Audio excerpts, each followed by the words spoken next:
Goed, ons noem dit 6:05 want ons begin nooit 6 uur nie.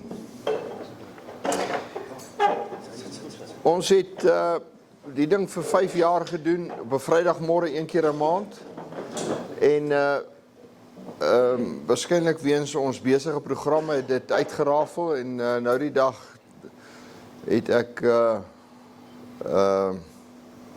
behoefte gehad om met hom Kali koffie te drink. Nou mense het 'n groot behoefte vir mense as jy Kali kontak, want hy klink oor niks opgewonde nie. Jy weet, dis jy het Kali as 'n vriend, dan jy weet, jy het baie skaars van vriende as jy hom kies vir 'n koffie 'n dag, want dit lyk mos nie of iets hom opgewonde maak nie. So jy weet nie of jy hom plan of hy bly is nie. Ja, soos nou, daar's geen emosie nie. Jy weet, dit is nie asof jy weet nie of hy exception neem en of jy weet nie, maar anyway. En hy sê toe vir my, hy wil my eintlik bel daaroor. So hier is ons, hier begin dit nou. Die badkamers is hier uit, hier is so rotsgedoente, net om dit is die badkamers. Ek praat so 20 minute, en Kali daarna so 20 minute, so teen 6:50 begin hulle die ontbyt bedien, en dit mag wees dat hy nog praat, maar dan doen ons dit maar so deur dit. Ons praat oor waaroor praat, wat is die ander woord, hoop, en wat is die onsekerheid? Onsekerheid is die ander woord.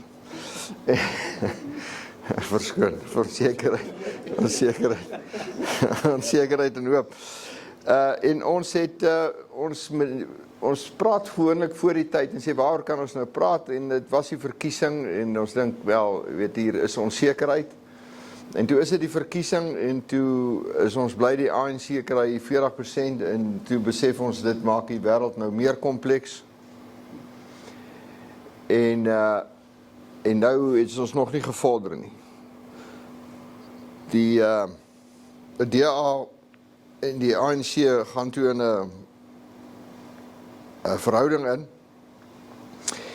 En dit is nou soos 'n ou wat prostituut trou. En hulle sê vir mekaar, hulle beloof trou aan mekaar. En die skoonpa vra nou vir sy seun, nou my seun, die vrou van jou, of die pa vra vir die seun, die vrou van jou, dink jy dit gaan werk? En sê pa, sy sê sy gaan getrou wees. Ek dink dis min of meer hoe jy mens hierdie huwelik kan beskryf. Ek lees iewers in Times Life skryf Tom Eaton, ek wil dit lees, hy verwys na hierdie verhouding, hy sê this is what happens here is when a once great but now bankrupt corporation merges with an accounting firm, a church, dis nou al die partye, a panel beater that may or may not be a money laundering operation, a small NGO, and a couple of corner cafes. Dis die Government of National Unity. My persoonlike gevoel, en ek is verkeerd, dit gaan fail, dit gaan val. Of nou, binne die volgende dae, of oor 2 jaar se tyd, of oor 1 jaar se tyd, of oor 6 maande se tyd. Die verhouding kan eintlik nie werk nie. Maar wie weet, dalk is ek verkeerd. Ons weet nie. Maar dit is die onsekerheid. Die DA, sê die vraag wees, en hierdie gaan glad nie oor hierdie ding nie. Die vraag was altyd, as die DA en hallo Liter, weet jy het so vinnig hier ingekom dat dan besef ek groet jou nie. Die DA sou die vraag wees, wat se verskil kan hulle maak? En dit lyk asof hulle nie toegelaat sal word om 'n verskil te maak nie. So ons moet maar sien. So dit is binne hierdie konteks wat ons hierdie gesprek het. En die punt is dit. Al sou dit nou gebeur of sou dit nie gebeur nie, ons is in stormwaters, want die foutlyn in Suid-Afrika gaan bly. Alles in Suid-Afrika geskied op rasgebied. Ek praat van die politiek. Dis die foutlyn is ras. Mense stem ooreenkomstig ras en daar's so 'n paar ouens soos die een ou wat EFF in Oranje gestem het, soos daar seker so 200-300 000 swart mense wat vir die DA stem. Dis maar hoe dit is. Dit is hoe dit is. En dis nie net hier so nie, dis wêreldwyd so. 'n Ou wat ontevrede is met die ANC stem eerder nie voordat hy vir 'n wit ou stem nie. Dis hoe dit is. So ons sit met 'n opdraande stryd, maar dis goed so. Dis okay so. Dit is nie 'n probleem nie. Waaroor ek wil praat is dan vals hoop en hoop. Die mens raak so opgewonde wanneer hy dink hier kan nou 'n ding gebeur met die DA en die ANC asof dit nou die oplossing is. En dit mag vir 'n oomblik blyk. Dit is nie standhoudend nie, maar niks wat op hierdie aarde gebeur is eintlik standhoudend nie, behalwe as dit in die hart van die Vader gebore word. Niks anderste is regtig standhoudend nie. En dit is hoe dit gemaak is. Die woord sê dat die duiwel is in beheer van hierdie wêreld. Hy is die prins van hierdie wêreld. So ons rol is om daai ding maar net terug te druk en terug te hou. Toe ek hiernatoe stap vanmôre, toe dink ek aan die woorde, en dit bring my na waaroor ek wil praat. Waarmee sal die jongman sy pad suiwer hou deur dit te hou na u woord? En suiwer hou is reguit loop, skoon hou, wys hou, suiwer hou, mooi denke, voorspoedig. En die woord is die antwoord. Die vertroue aan die mens is iets wat in die woord van die Here eintlik verbied word, en dit in baie sterk terme. Jeremia 17 vers 5 sê, so sê die Here, vervloek is die man wat op die mens vertrou, en wat vlees sy arm maak, terwyl sy hart van die Here afwyk. Nou, en as ons dink aan die samelewing waarin ons is, gaan dit oor deals. As jy dink aan die hele kwessie van swart ekonomiese bemagtiging, en ons is nie in daai deal nie, maar ons is in ander deals. Ons hoor ons ouens sê, dis nie wat jy doen nie, is wie jy ken. So, dis 'n staatmaak op mense. Maar dit is verbode. Want Jeremia 17 vers 6 sê, hy sal wees soos 'n kaalbos, so 'n man wat op die mens vertrou. Hy sal wees soos 'n kaalbos in die wildernis. En hy sal nie sien as die goeie kom nie. Die goeie sal, die werklike goeie loop by jou verby, want jy kyk vir ander mense, of vir ander instansies, en dink, daar's my hoop. Daai ouens is nou besig om 'n deal te maak, en die ding gaan vir my reguit werk. Dis verbode. Jy moet dit nie doen nie. Hy sal nie die goeie sien as dit kom nie. Maar dorpplekke in die woestyn bewoon, 'n brakkerige en onbewoonde land. Kan jy sien hoekom ek staan hier so, want ek lees goeders, jy kan praat, ek ken nie alles uit my kop uit nog nie. Psalm 20 vers 8 sê, sommige roem op strydwaans en ander op perde. David skryf, maar ons sal roem op die naam van die Here, onse God. Hulle het in mekaar gesak en geval, maar ons het opgestaan en ons weer opgerig. Die grootste teleurstelling is hierdie verhouding wat ons so na smag. Iemand is suksesvol en dan sien ons in daardie persoon se sukses, in sy slipstream sien ons sukses. Is futiel.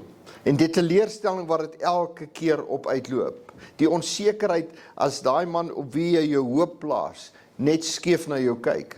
Wonder of hy iets teen my het.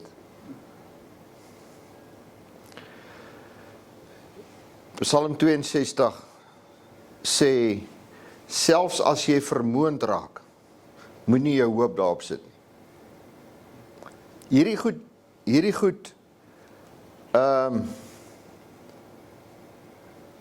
konstant in my gedagtes. Ek het 'n vriend wat die boek geskryf het, julle ken seker vir Nico van der Merwe, What Does God Know About Business? God knows everything about business. En ons in die markplein, ons praat nie van sakelei nie, ons in die markplein, die Here praat met ons. Hy weet, hy gee die raad vir die markplek. En ons, as ons wonder wat met die regering gaan gebeur in die jare wat voorlê,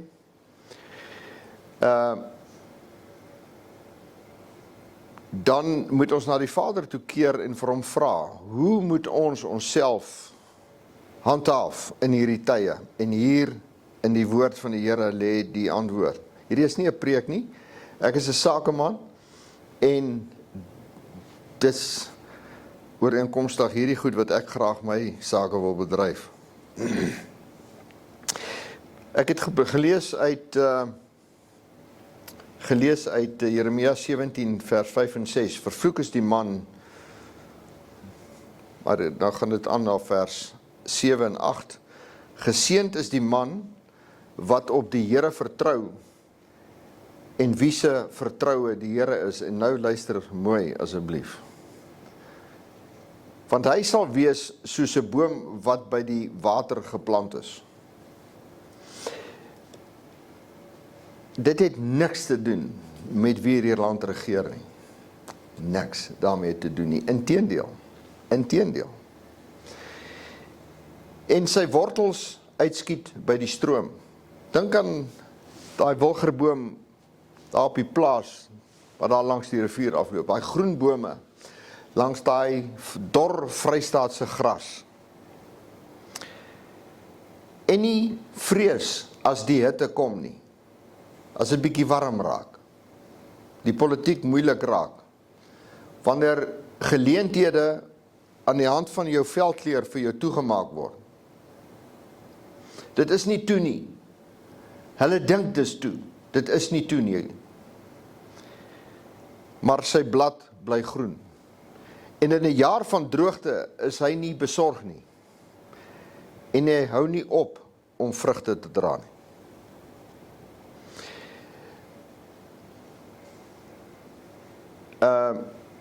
Dis wat die woord sê. Dis wat God sê. Nou ons kan of hom glo of hom nie glo nie. Dis wat hy sê. Hier is Jeremia 23 vers 29 sê, is my woord nie so, sê die Here, soos vuur, sê die Here, en soos 'n hamer wat die rots verbrysel. As God sê, as jy op my vertrou, en nie op 'n mens staat maak nie, nie op 'n mens nie, nie op 'n DA nie, op die DA nie, nie in die corporate vir wie jy werk nie, nie in die geld in die bank nie, nie in jou goud en jou aandele nie, as jy nie daarin staat maak nie, maar jou vertroue in my stel, dan sal ek vir jou deurkom. En die Here sê, my woord, wat so sê, is soos vuur, dit smelt alles, en wat ek nie kan smelt nie, slaan ek met 'n hamer stukkend.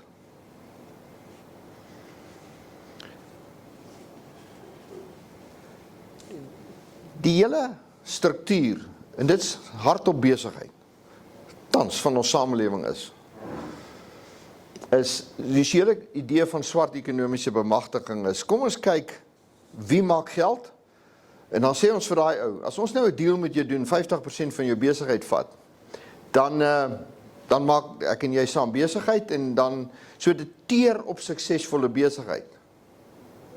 Nou dit is 'n disastrous model. Wat sê die Here?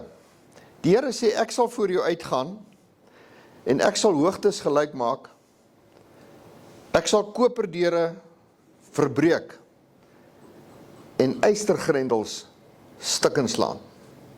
Wetgewing is nie in die pad van die Here nie. Niks nie. Ons moet dit nie net in ons koppe kry nie, ons moet dit in ons harte kry.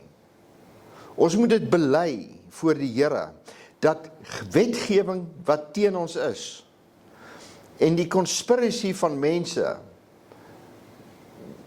wat ook hulle conspiracy is, wat dit ook al is, dit is nie vir die Here 'n issue nie. So dit is nie 'n verskoning nie.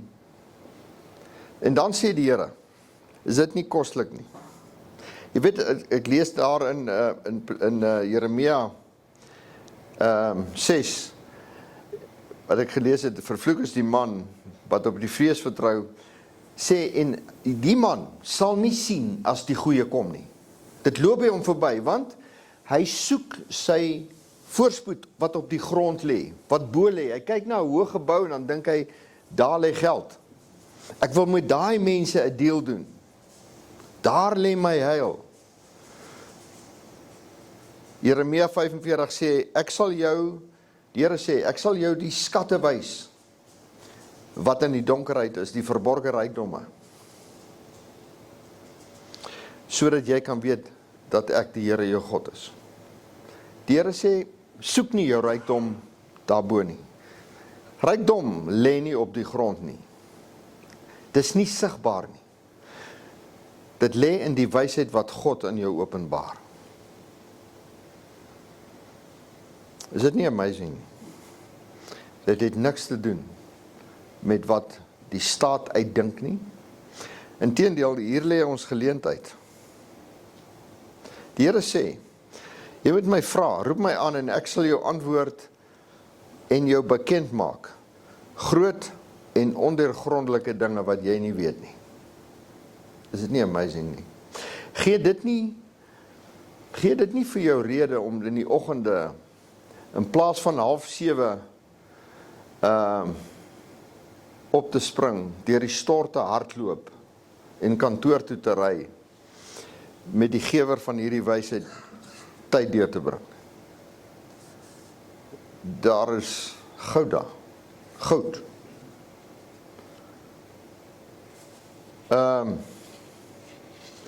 Die Here sê in Filippense 22 vers 15, hy praat van kinders van God te midde van 'n krom kinders van God om te midde van 'n krom en verdraaide geslag te skyn soos ligte in die wêreld. Hier is 'n prentjie van 'n wêreld wat baie stikkend is. En die Here sê vir ons, ek wil hê jy moet skyn soos 'n lig. Is dit nie amazing nie? So dis as 'n ou vir my sou sê, Gerard, ek verplaas jou Finland toe, daar's vrede, en jy vra vir my, wat doen jy as jy in Finland kom, en sê ek begin dadelik terugloop lughawe toe. Ek sal sterf in daai plek. Maar miskien sal ek daarom 'n week wag om te sê, terwyl ek nou begin terugloop, of terwyl ek lughawe toe terugloop, loop 'n paar draaie, drink 'n paar koffies en kyk dan ten minste hoe lyk die plek. Ek sal sterf daar. Ons moet by gevaar leef. In gevaar. Dis die beste plek om te leef. Want daar leef ons roeping uit.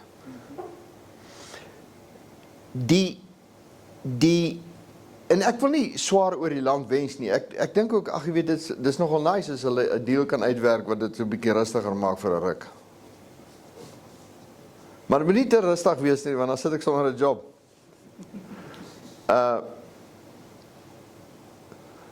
Maar ons hoef nie te worry daaroor. Dit gaan nie nou gebeur nie.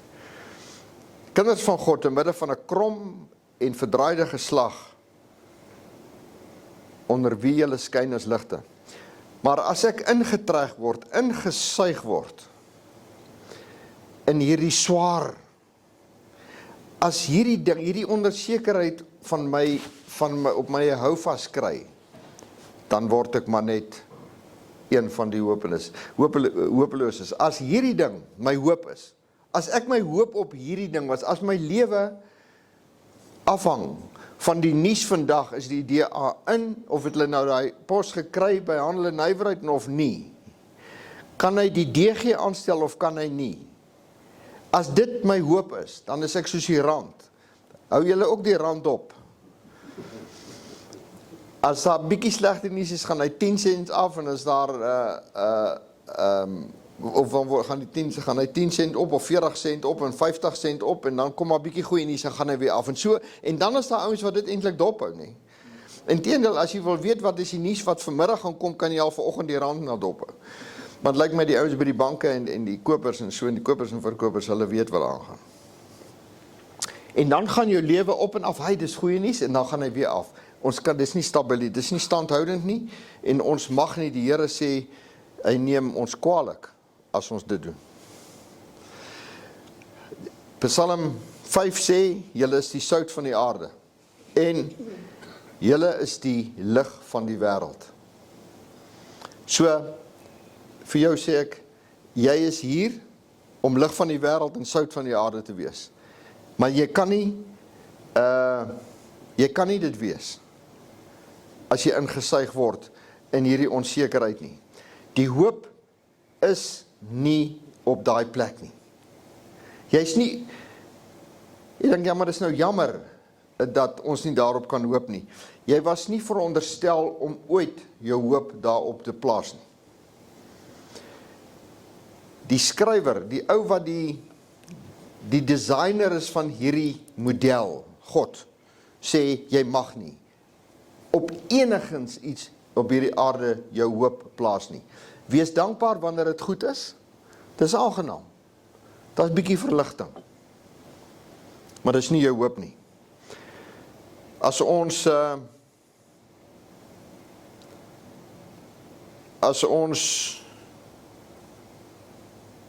wil verskil maak, moenie jou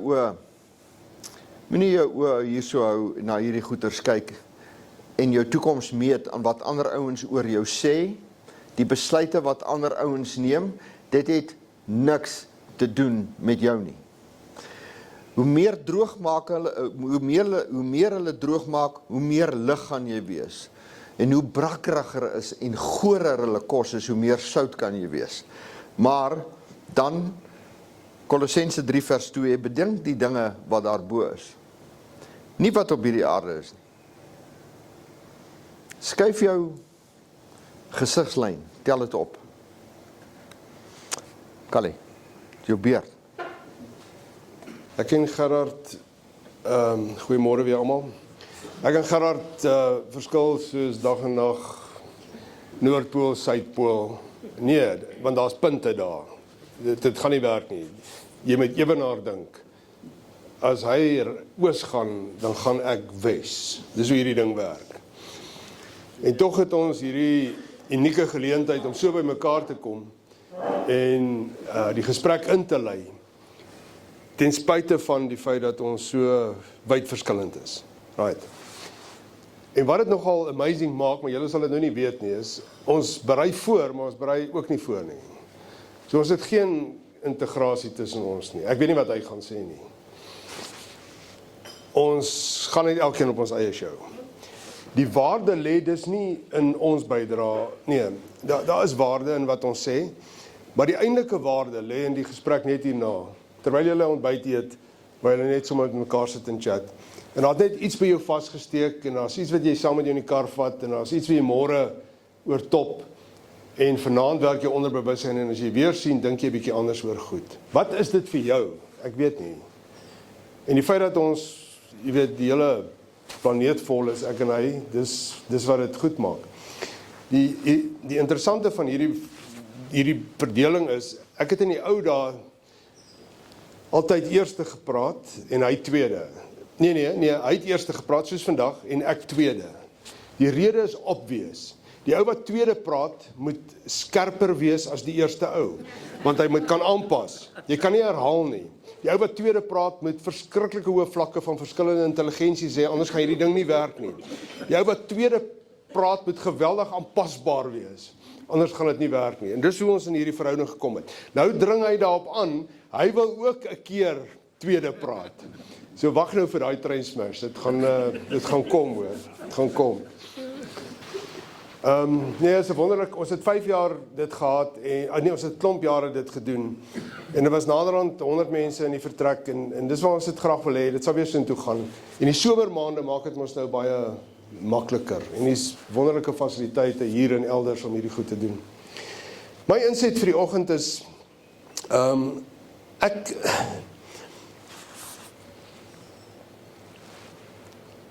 daar's twee goed wat 'n nasie, 'n gemeenskap, 'n besigheid, 'n span, 'n individu, enigeen van julle sal neerdruk, vasdruk en jou baie seer maak.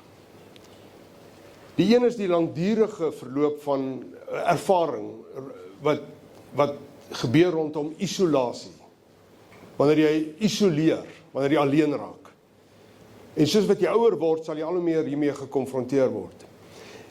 Die ander een is die van onsekerheid.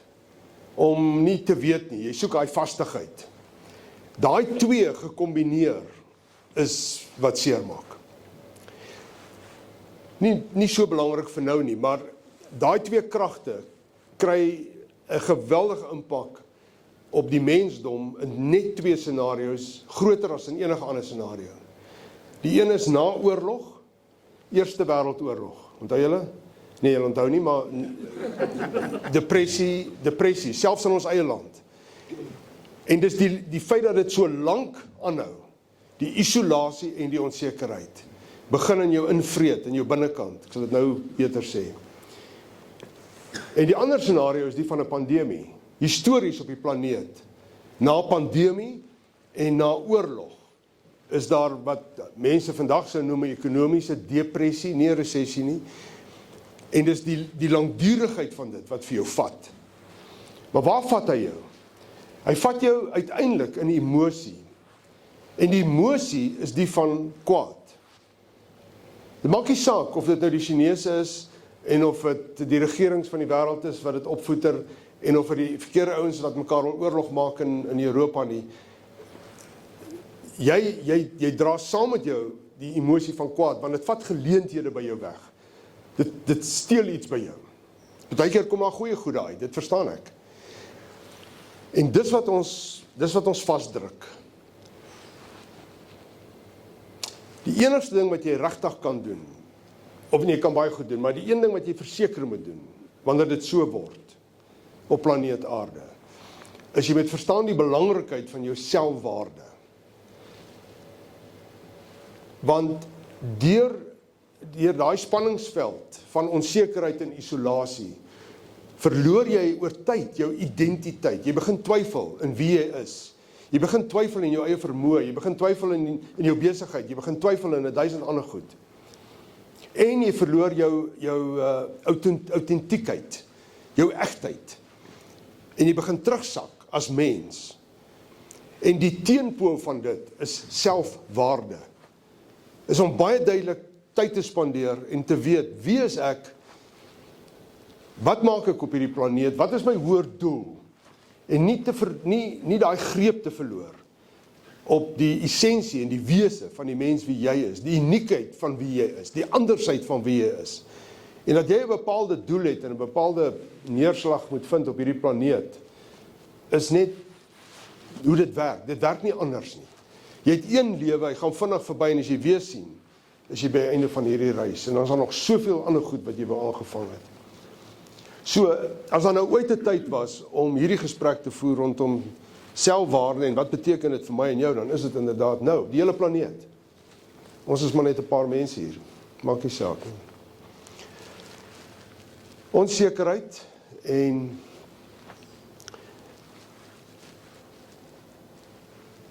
ekonomiese depressie, of die emosies rondom dit, en die ervaring van dit, vat uiteindelik die hoop weg.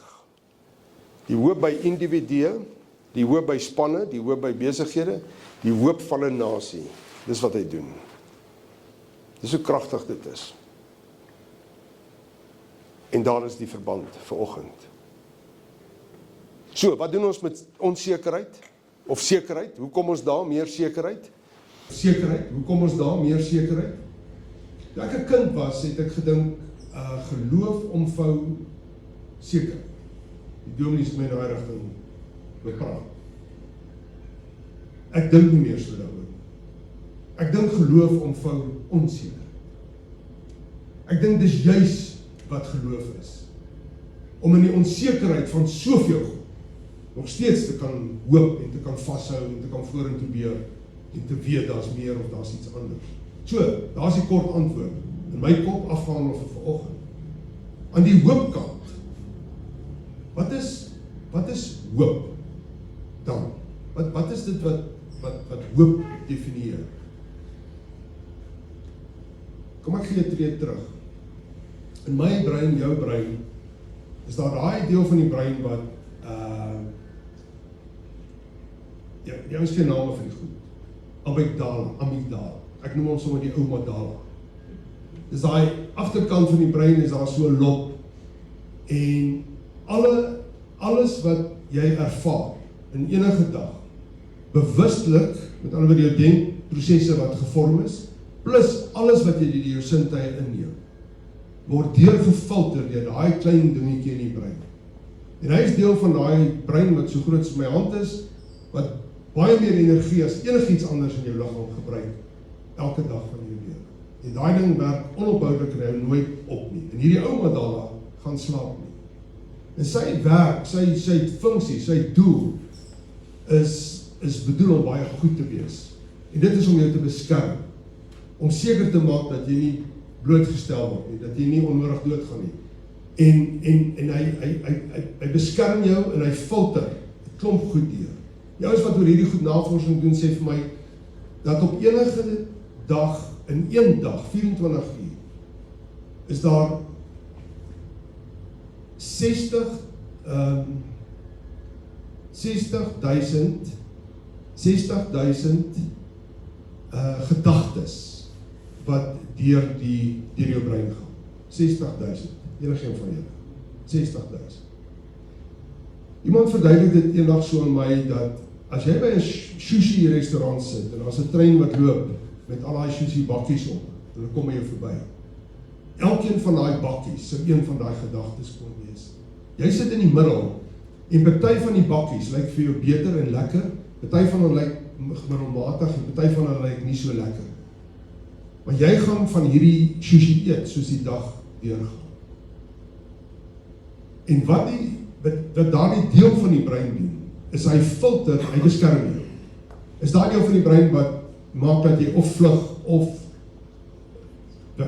weghardloop, of beklei, hy doen al daai goed.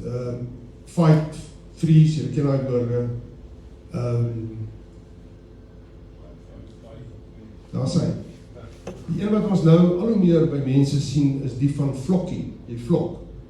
Met ander woorde, as ons nou hier klaar is, dan staan jy by jou buddy en jy sê, Jesus, wat dink jy van vanoggend se braai?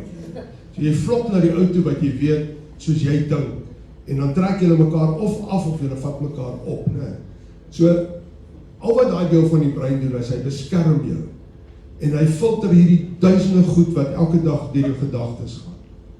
Maar omdat hy histories daar is, en omdat hy ons nog altyd beskerm het, en jy moenie 'n waardeoordeel oor daai deel van jou brein uitspreek as goed of sleg nie. Hy doen net sy job. Hy beskerm jou. Sal mense in die literatuur maklik praat van die ou brein. Maar hy is nie oud nie. Al wat hy doen, is hy's nog altyd daar. Dis wat hom uitmaak. En hy het nog altyd 'n rol vervul. En hy het ons nog altyd probeer beskerm. En hy doen eintlik 'n goeie ding. Die kuns is om nie toe te laat dat omdat hy jou beskerm, en omdat hy jou vashou, dat jy vassteek by die moontlikheid tot die alternatief, of om te kan verander. Want daardie denkproses lê in 'n ander deel van jou brein, en is baie meer ingewikkeld as wat ek het nou probeer maak. Maar in daai voorste lob, kom ons gee hom 'n ander naam, daar is die kreatiewe spasie, daar is die probleemoplossingsspasie, daar is die spasie waar jy wil wees meeste van die tyd. Maar jy gaan nie soontoe nie, omdat meeste van jou energie, en onthou die meeste van die energie wat jy elke dag het, word deur jou brein opgebruik. Word opgebruik deur die agterkamer, daai ou Madala. So jy het nie meer energie, of krag, of lus, om ander opsies te oorweeg, om te speel met moontlikhede, om in die spasie van kreatiwiteit en innovasie in te speel nie. Jy het nie krag vir dit nie, want jy is reeds uitgeput, en as jy toelaat dat meeste van jou denke oor tyd heen gevorm word en geprogrammeer word, omdat die brein jou probeer beskerm, binne die konteks van negativiteit, of sinisme, of skeptisisme, en daardie goed word jou realiteit, dan is dit uiteindelik wie jy is en wie jy geword het. En dit is nie iets wat jy doelbewus voor gekies het. Dit is nie iets wat jy sê, weet jy wat, ek wil graag ek wil graag meneer negatief wees op hierdie planeet. Ek wil graag die een wees wat vir almal vertel, daar is nie 'n toekoms nie. Ek is daai ou. Dis nie wat gebeur. Maar jy word so, as jy nie 'n bietjie bewus raak van wat ek nou hier probeer sê, en dis nie my veld hierdie nie, ek speel net met jou gedagtes soos ek my eie gedagtes speel. Maar wat die lewe my geleer het, is dat ek kan dit verander. Ek kan toelaat dat meer van die batterykrag vorentoe hardloop. Hierdie agterkamer gaan altyd doen wat hy doen. Hy gaan altyd baie van my energie vat. En as jy nou sommer net self gaan, hy nou gaan Google hierdie goed, en dan vra jy net die vraag, hoe kan ek meer positief oor hierdie lewe dink? Hoe kan ek bietjie meer anders, vorentoe gaan? Hoe kan ek hierdie goed doen? Dan sal daar hierdie fascinerende goed opkom, en dit word herhalend maar dieselfde gesê, is dit nie? En julle ken dit. Wees dankbaar. Wees net dankbaar. Dis 'n goeie begin. Of oefen. As ek fietsry, as ek fietsdrap, gaan daar geen negatiewe gedagtes deur my kop. Ek los die wêreld se probleme op in 1 uur as ek op 'n fiets is. Unbelievable. Waar kom hierdie goed vandaan? So daar's goed wat ons kan doen om positiewe affirmasies te skep vir jouself. Om weg te stap van negativiteit en weg te stap van 'n vriend wat miskien pyn in die agterend is want hy's negatief, en nader te kom aan iemand wat positief is, met wie ek lekker gesprekke kan voer. Hierdie is goeie goed om te doen. Om jou tyd te spandeer waar dit sin maak, waar dit lekker is. Om fun te create in hierdie lewe. So, wat sê die wetenskap? Daai goed is die goed wat ons moet doen, en as ons meer van dit doen, dan gee ons die ander kant van die brein 'n kans om oor te vat. En hoe sterker jy dit kan maak aan die ander kant, hoe makliker word dit om dit wat reeds geprogrammeer is, reg te maak, of beter te maak, miskien nie oor, beter. Onthou, as 'n deel van jou brein wat altyd sal doen wat hy voor ontwerp is, en dis om jou te beskerm. Maar hy maak jou ook stadig. Daai deel van die brein is vinnig, nie omdat hy oud is nie, maar omdat hy eerste is. Alles gaan daardeur. Maar, hy maak jou lomp, hy maak jou stadig, hy maak dat jy nie wil verander nie, hy maak dat jy nie wil aanpas nie. Hy maak dat jy nie wil vorentoe gaan nie. En jy gebruik te veel energie in die verkeerde kant. En jy kan dit verander. Dis 'n wilsbesluit. Jy moet net bewus raak van wat ek nou sê. As ek dit net nou lekker kan omdraai hier op die einde, ek wil net sien waar loop die tyd.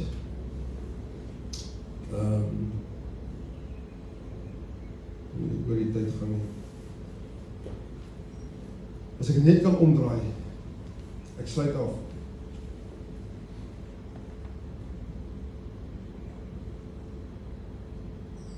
In my eie lewe,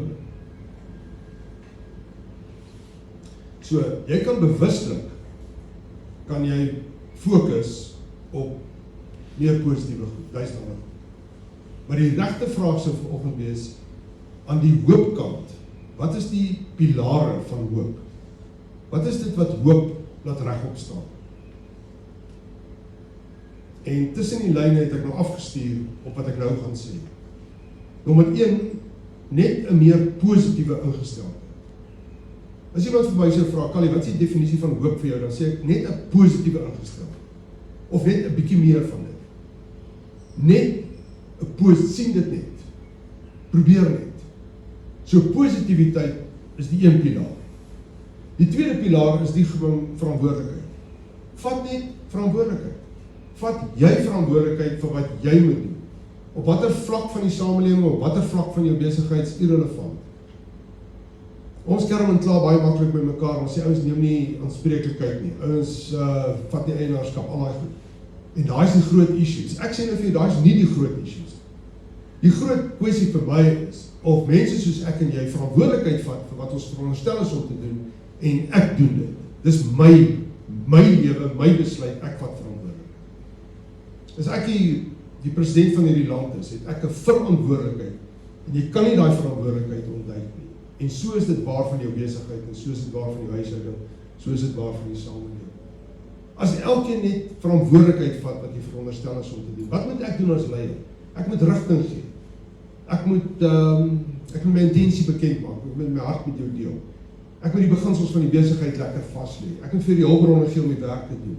Ek moet seker maak dat jy onderleg is in die besigheidsprosesse en in die spanprosesse. Ek moet seker maak, wat is dit? Wat is hierdie goed?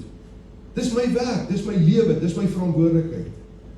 As daai goed in plek is, sê ek nou vir jou kategorie, sal baie meer mense aanspreeklikheid aanvaar in die samelewing en sal baie meer mense eienaarskap aanvaar in die samelewing.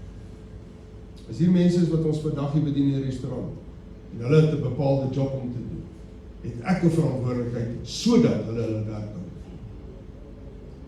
En ek hoop iets van dit begin net by ons ook posvat. Daar waar die tekkie en die teer kom, straat by mekaar kom, daar waar jy bly, vat net verantwoordelikheid vir wat in daai deel van die dorp moet gebeur. En as jy nie weet waar om te begin nie, begin jy agterplaas. Maak 'n slag na jaar net skoon. Maak hom net skoon. Dis 'n goeie ding. Dis die tweede pilaar. Die derde pilaar is die van aanpasbaarheid. Dis 'n vermenging.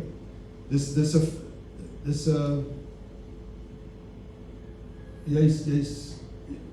jy's aanpasbaar, jy's buigsaam, jy kan aanpas.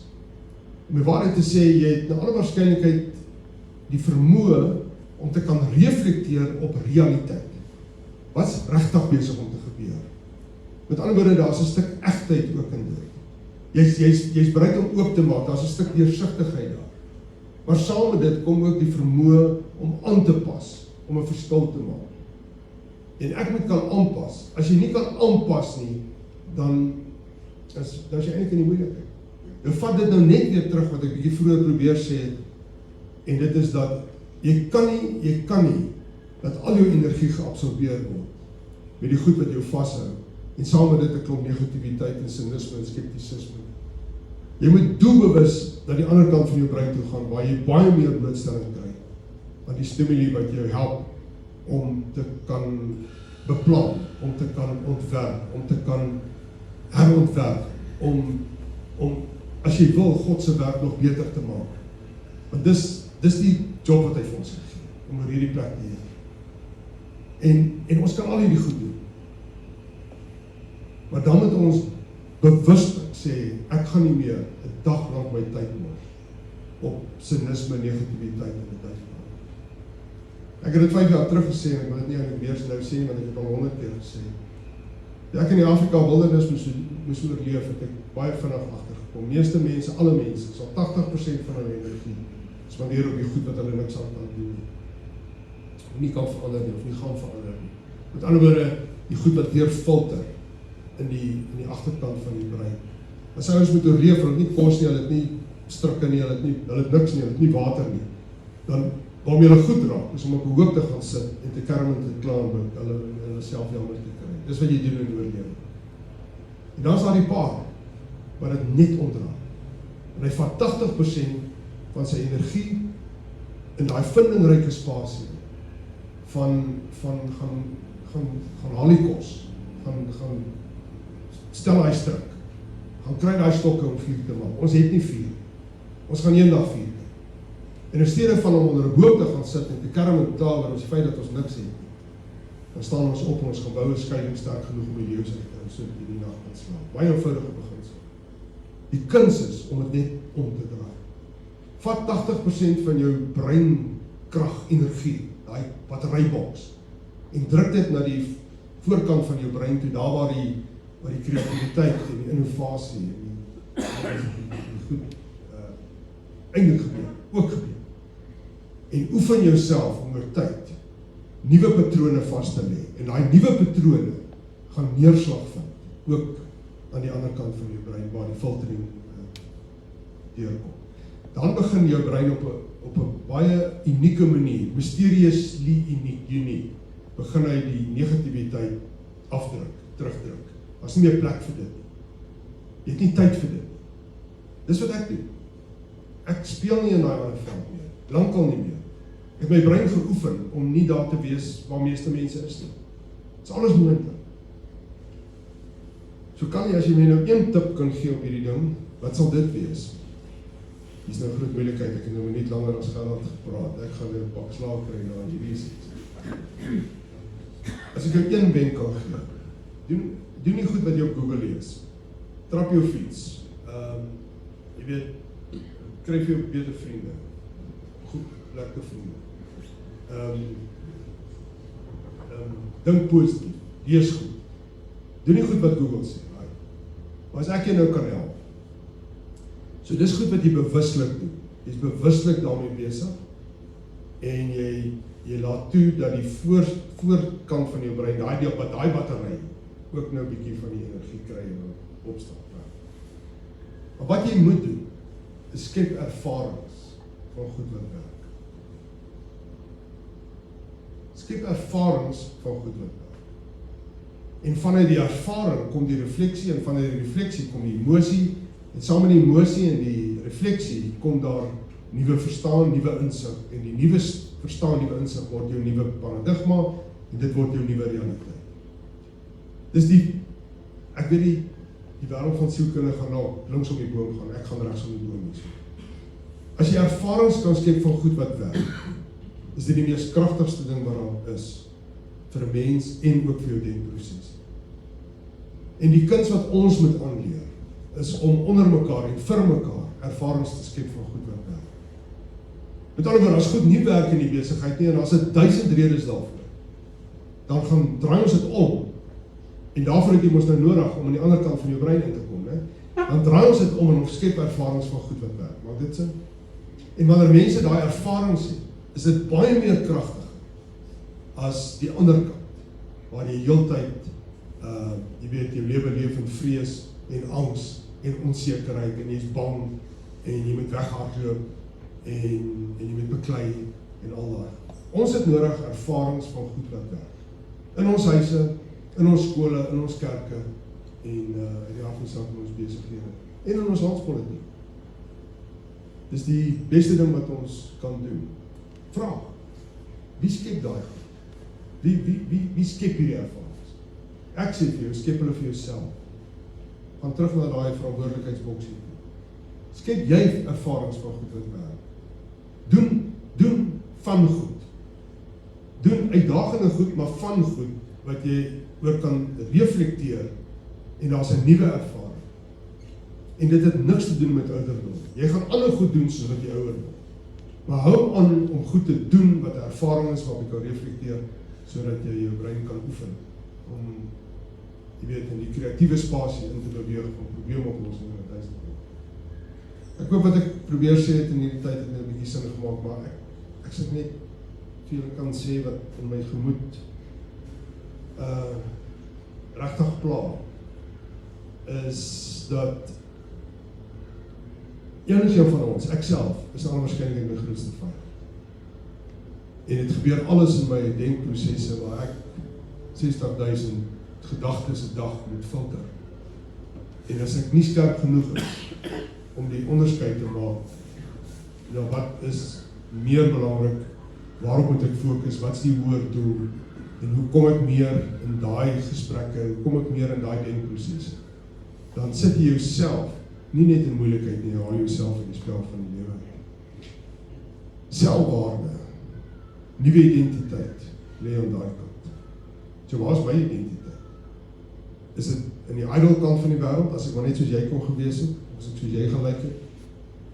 Sorry. As ek, of is my identiteit in iets anders? Uiteindelik is daar die unieke jy, en dit gaan nie verander nie, dis wie jy is. Maar ek sal ook binne in dit my identiteit kon kry, in Christus as jy wil. Kan dit vir jou iets beteken?